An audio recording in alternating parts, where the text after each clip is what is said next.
All right. Okay, I want to continue with our talk from last week.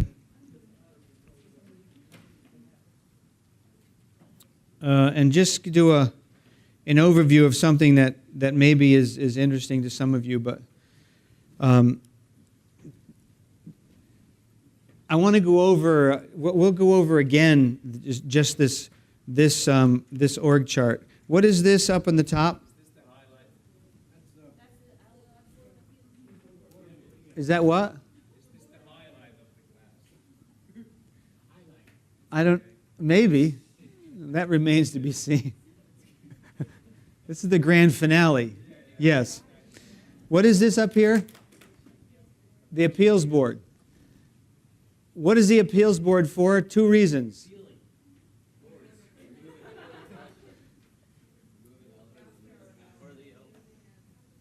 What is it?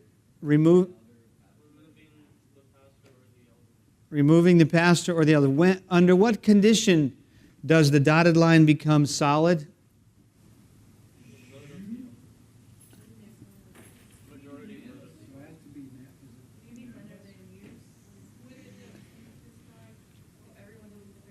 It immediately becomes solid in 2 situations. One is the elders would like to remove the pastor. Right? As soon as the elders want to remove the pastor, that line becomes solid. They cannot remove the pastor without the appeals board. Justin?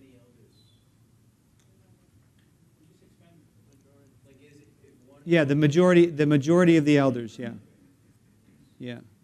I mean, actually, I take that back. I think that as soon as there's any rumbling, if it's contemplated, it's not so well defined what triggers that exactly, but yeah, Rebecca. Can you explain what the dotted and the solid line is again? Okay, so dotted line is like an advisory line, like it's not governmental, or it's not in force, right? So there's no real authority there. So normally on an org chart, a dotted line would be lines that connect to advisory boards or committees or something like that. So this, although our pastors do use the appeals board as individuals, not as a board. I don't think they've ever been called upon as a board to ever meet. We just renew that you guys are the board and renew why they're there. So it becomes solid, though. It becomes absolutely governmental, and they have real power in our organization, which is real responsibility also, happens when A, the pastor is going to be removed, or B, there is a split vote for the removal of an elder. Okay, so if the elders are not unanimous on removing another elder, then the appeals board goes into effect. The reason for that is that if the elder, we have a split vote, so some elders believe that he should be removed. This is after hearing him speak, right? After him giving his defense, he has 15 days to prepare it. Then at a meeting that's with all the elders present, he gives his defense. If after that defense they do not vote unanimously, but there is a dissenting vote, we say, okay, that is enough to cause division in the church, so we say we will empower the appeals board to also vote on that. Yes, Sam? Is the elder that they're considering removing, does he count as a dissenting vote? He's not in the vote. Okay, because of conflict of interest. Yeah, of course. He's voting on his own. Yeah, the elders... does it... 11, and then one can't vote, so 5 and 5. Yeah, you're right. You're right. If he's out, then there would be 5 and 5. And in any case, if it's unanimous, he's out. And if it's not unanimous, then the appeals board ultimately would. But if it was majority of the appeals board and 5-5 on the elder board, the big boys would have to figure out what to do. Yeah. No, 5-5 is not simple majority, though. It has to be 50% plus one. So it would have to be 6-4 to be a majority. Yeah, I know. That's what I'm saying. They would have a. It would count. It would be considered a failed vote. Yeah. If it was 5-5. Yeah. So how that's not called out in our bylaws. What would happen in that situation? Well, do you say majority? We say majority. Well, then 5-5 means it's not majority. Yeah, I know. So what do we do? Our bylaws don't say what to do in that case. Well, it would be the same as if it was like 4 people wanting to remove him and 6 not wanting to remove him. Oh, that he wouldn't be removed in a Yeah. case of a 5-5. Yeah, exactly. He wouldn't be removed in a case of a 5-5 vote because it takes a majority to remove him. No, the appeals board. Yeah, that's exactly right. He just wouldn't be removed, right? Because you need the majority vote of both boards in order to remove him. I was a parliamentarian for a year. What's that? I was a parliamentarian for a year at Parliamentarian. Sam. Professor Parliamentarian of the Sam. So This is her job. Thanks for the Sam.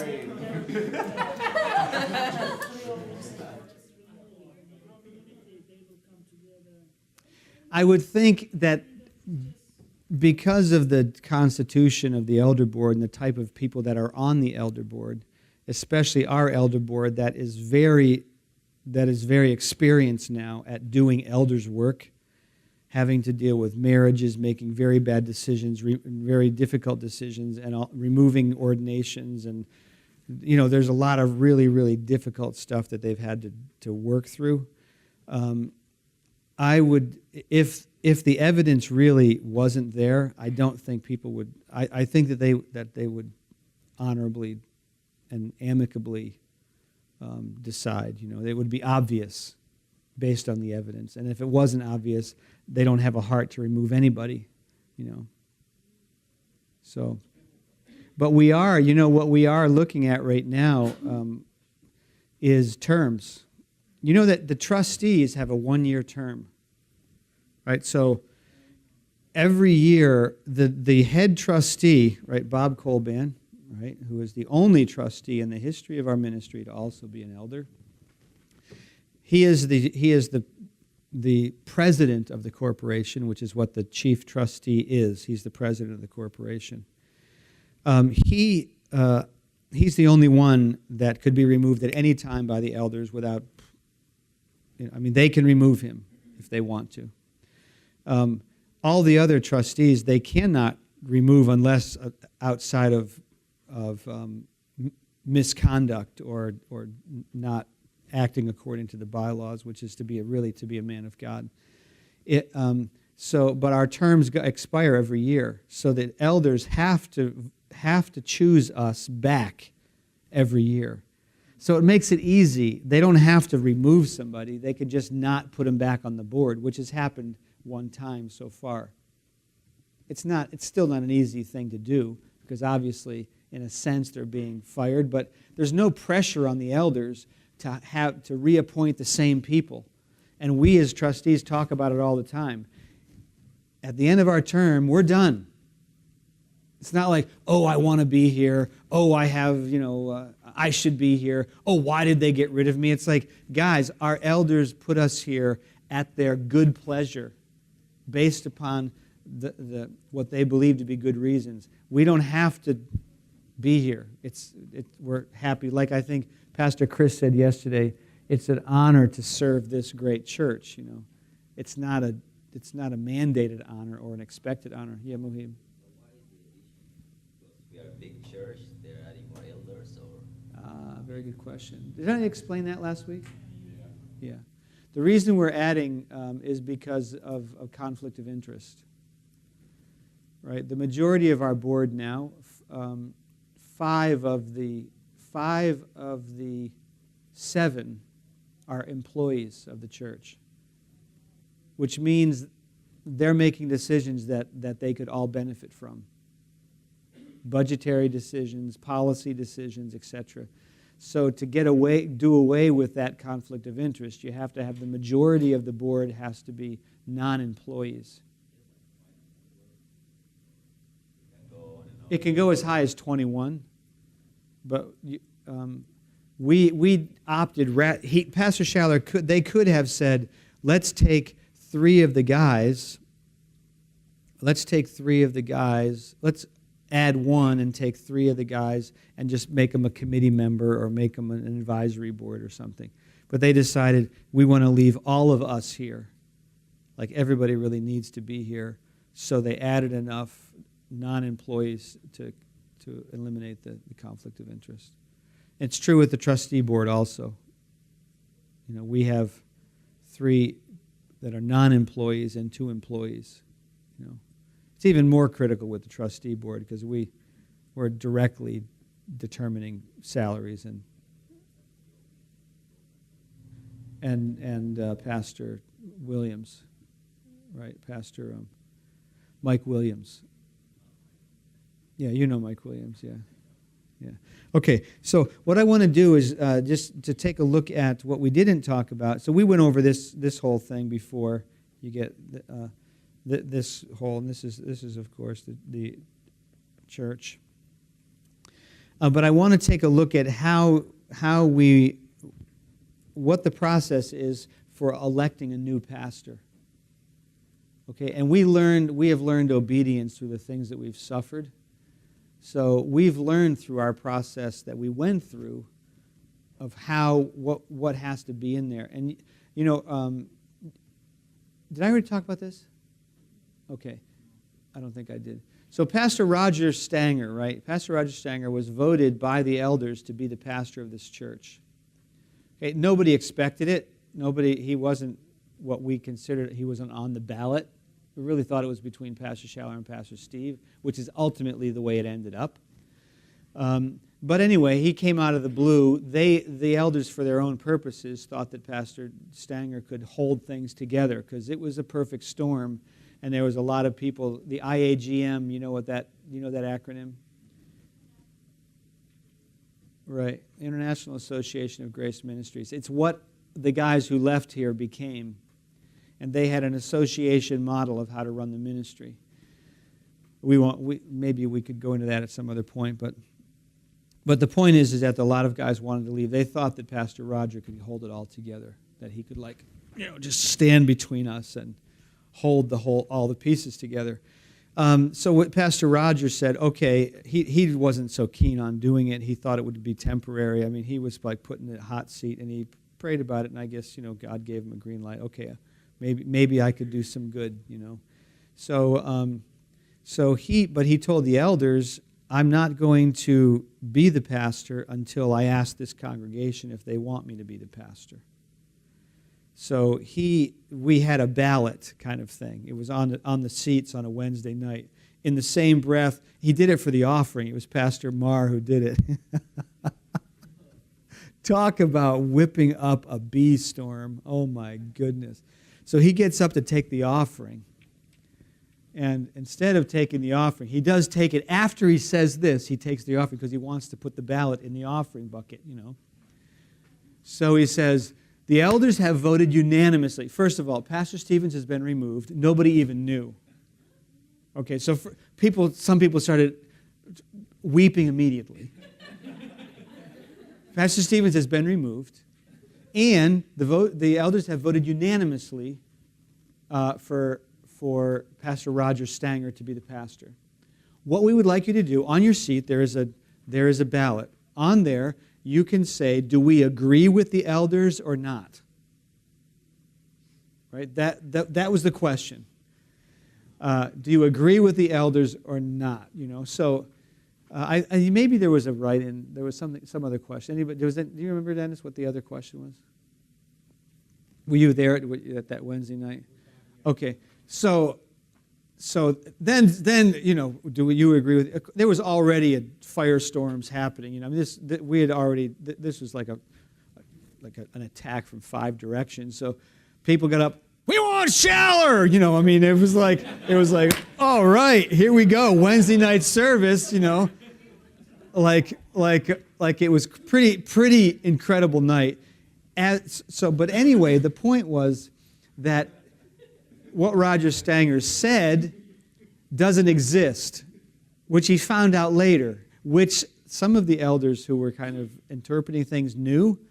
Roger, this congregation's vote has nothing to do with you being the pastor here. You are the pastor. So 3 days later, after the Good Friday meeting, in which your uncle was amazing, David, the Good Friday meeting where all the department heads got together, because Roger Stanger, again, we got on the phone with him on Thursday after the Wednesday. Pastor Roger, what's going on, man? I'm just thinking that the 200 or 300 people that are completely behind Pastor Schaller, those people will follow him. He'll go to another place. He will prosper. He will be amazing. And maybe he'll be back as the pastor. It's going to work out. Pastor Roger, how did you come up with the number 200? 200 people. Do you know that this staff has been running? Raps have been running. Have you done any raps? Have you been to any staff meetings? Do you know that we're actually operating a full ministry here without you? Who do you think is running it? How is this all happening? Gee, I didn't think about that. Well, if you go miscalculation number 1, it's not 200 to 300 people. Miscalculation number 2, from the gym to the Pizza Hut, which was at that time the youth hut, right? From the gym to the youth hut, those people are working here for Pastor Schaller. He's the guy who's holding it all together. What? This is happening, This is already happening. Pastor Stevens is not here. You made I need to talk to those department heads. He decided, I want a department head meeting. Could we do it today? I said, well, how about tomorrow? Because today was doing it the same day. Give us 24 hours. So all the department heads, only the department heads, no secretaries or anything, in the youth office, the youth hut, all the elders present, except Pastor Schaller, because on Wednesday afternoon, before the ballot, Pastor Schaller got on a plane and went to a conference in Finland, which I was thankful for, because at least he's amongst friends, Because it was, Pastor Schaller was amazing through this. He was incredible. Because it was incoming. It was like ABS, anybody but Schaller. Was like the T-shirt, it was crazy, really, really crazy. So anyway, Good Friday happened. All the elders are there. The determination was that the elders had made, we need to apologize to the church for the way Wednesday went down. It shouldn't have been on the way to saying we voted for Pastor Roger, that we tell the church of 45 years that their pastor was removed. That was not the right way to do that. Okay, well, that went without saying, actually, but we need to do that. 2, we need to redo a survey with names on it. Not do you agree with the elders, but who do you want to be?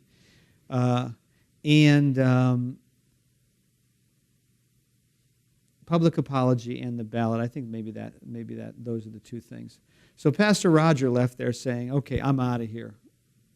Well, in order to be out of here, you need to resign. I need to resign? Yes, you are the pastor. Wow, okay. So you guys who are here know how it went. We ended up, the apology thing never happened, because at the next church service, Pastor Stevens was here. So the elders getting up and doing, now Pastor Stevens is in his office before church, right? And he's got all the elders there, and they are asking him, what do you want to do, Pastor? You know, it's your ministry.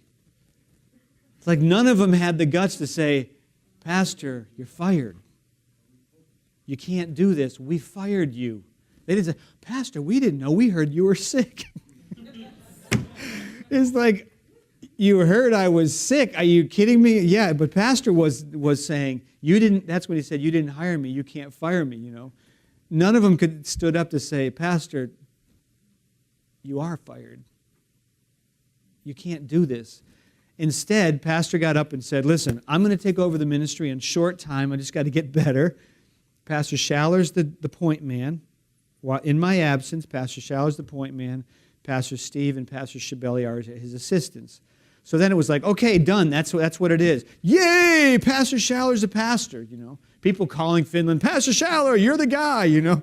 And I'm writing down in my notebook, until the elders vote, Pastor Schaller's not the pastor. And Pastor Roger, it's still got to be, no, this isn't happening. It's like Pastor Stevens is not even a staff member. He's not even on the org chart. And they've made a decision that Pastor Roger is the pastor. He has been hired. And Pastor Schaller's in Finland, and he's not the pastor. So guys it was like jubilation from the Pastor Schaller crowd. It was like depression from another crowd, and jubilation that Pastor Stevens is coming back and he's the pastor. You know, it was like, wow, talk about Barnum and Bailey's center ring. So, in any case, there was, yeah. I heard that that ballot of agree or disagree, it was like a slim majority that voted to agree with the elders. 56%. Yeah, 56%. Yeah. And that Pastor Stenger was looking for like a supermajority. He was looking for 75, I think was his number that he told me. Yeah, 75. So he... That's actually something that I've had discussions with people. They were like, he got a majority, so he should have won. Yeah. But I wouldn't want to lead a church that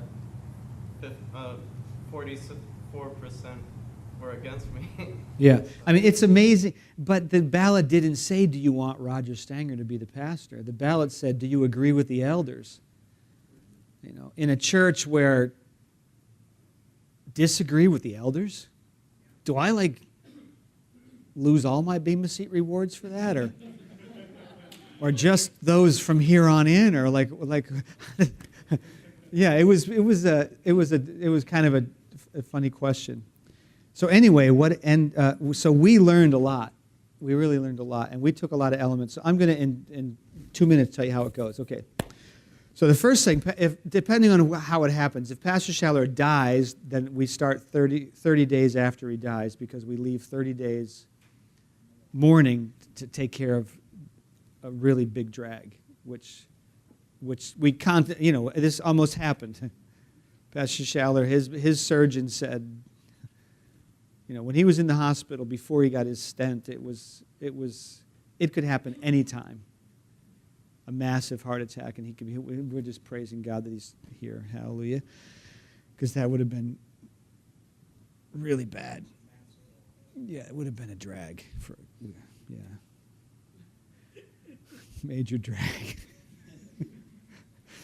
Okay, because I can only imagine, okay, here, Pastor Shabelli is the pastor, I was like, oh no, deja vu, let's go into the twilight zone. And so, okay, if he resigns, it happens immediately. If he's removed, it happens immediately. The process starts immediately. If he dies, then there's 30 days. First thing that happens, the elders come up with a list of people that they would like to nominate, they think might be the pastor. If it's only one, it's one. I'm not sure. I think we said, they just come up with a list.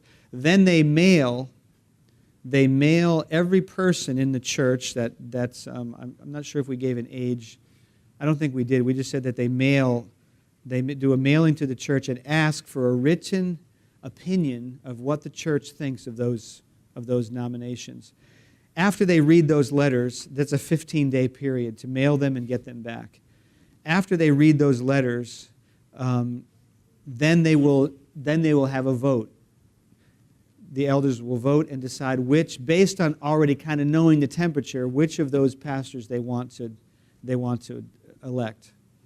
Once the guy is elected, they agree, then they have to go to the congregation and they have to say to the congregation, do you agree with this election? Do you agree that this is the pastor? Not do you agree with us, but do you want this person to be the pastor?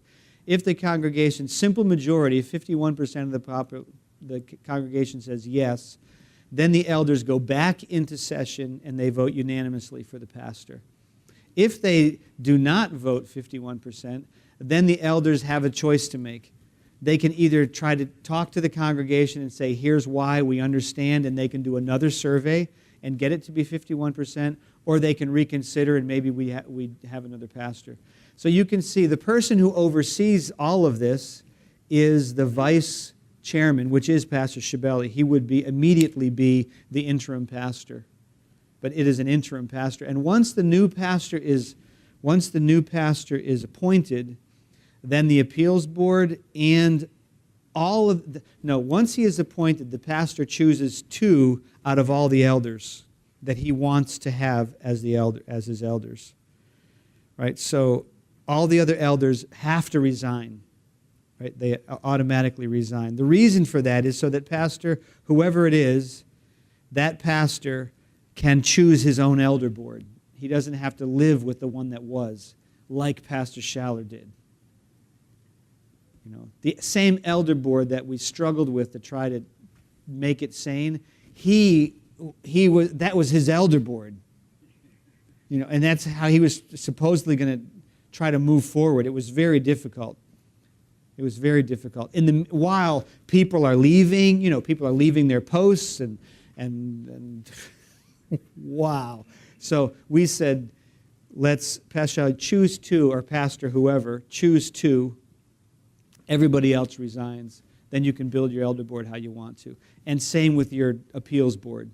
Since you have a new elder board, that appeals board might have to represent any of those elders, so they will vote in a new appeals board also, and on we go. And he's the head of the administration, and he builds his staff, and like that. Yeah, Evan. What if in that case one of the nominees for the pastor teacher or the nominee, what if it is also one of the elders? Then how does that carry down in the voting process? Yeah, it would be the conflict of interest policy, and he couldn't vote for himself. Yeah. I'm not even going to say that. I'm going to say the elders would decide that. We only wrote like the main pieces in. There's a lot of nuances to how the survey should happen and what age groups, and we didn't micromanage these guys. When they get into the heat of battle, we gave just sort of guidelines that we think the main points that should be hit, but beyond that, they got to negotiate the church through this process, which hopefully would happen sanely. The church has lots of chance to speak. There's openness. There's not a lot of back office stuff going on. That it just hopefully has sanity. But it's going to. The most difficult thing to do in any church is remove or replace. Remove especially, but because it implies replacing. But replacing the leader is difficult. Ours was the most difficult. An entrepreneur leader that grew it from 3 old ladies to everything. And now we're going to replace him. That many churches don't even survive that process.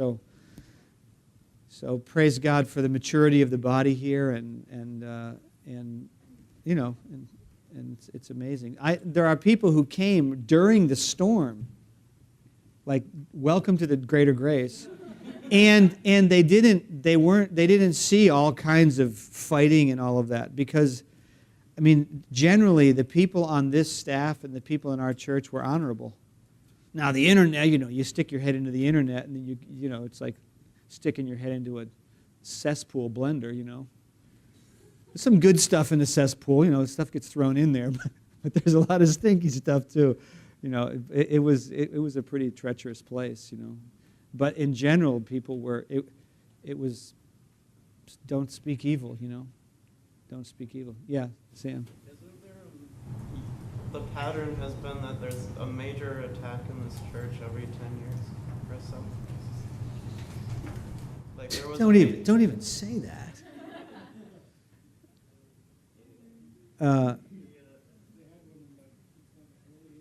Yeah. Hey, God bless you guys. See you in a week, and have an awesome weekend and all.